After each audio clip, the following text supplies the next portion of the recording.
حضرت علی نے غزوہ خیبر میں جو در خیبر اکھاڑ پھینکا تھا اس کا وزن 800 من تھا۔ حضرت یعقوب علیہ السلام کا نام پیدائش سے پہلے ہی رکھ دیا گیا تھا۔ حضرت ابو ہریرہ رضی اللہ عنہ سے منقول ہے کہ جو شخص وتر نہیں پڑھتا وہ ہم میں سے نہیں ہے، یعنی ایسے شخص کا ایمان کامل نہیں ہے۔ حضرت ادریس علیہ السلام دنیا سے رخصت ہونے سے پہلے بھی جنت میں گئے تھے۔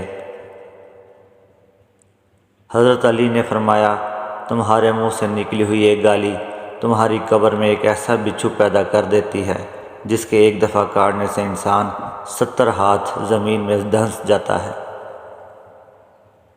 نبی کریم صلی اللہ علیہ وسلم نے فرمایا، جب تم میں سے کوئی اپنے بھائی کے ساتھ لڑے تو منہ پر تماچا نہ مارے۔ سب سے پہلی آسمانی کتاب توریت نازل ہوئی تھی۔ نبی کریم صلی اللہ علیہ وسلم نے فرمایا، لوگوں میں سب سے برا آدمی وہ ہے کہ جو 2 رخوں والا ہے، کچھ لوگوں کے پاس جاتا ہے تو اس کا رخ کچھ اور ہوتا ہے، اور دوسرے لوگوں کے پاس جاتا ہے تو اس کا رخ اور ہوتا ہے۔ مصیبت میں آیت الکرسی پڑھنے سے فرشتے آپ کی مدد کو آ جاتے ہیں۔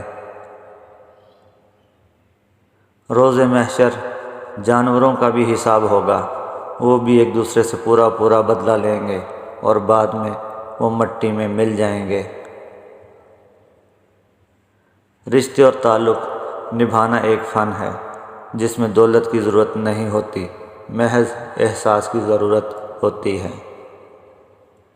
جب رزق میں تنگی محسوس ہو تو غور کر لیا کریں کہ کہیں ماں باپ کے لیے دعا کرنی تو نہیں چھوڑ دی۔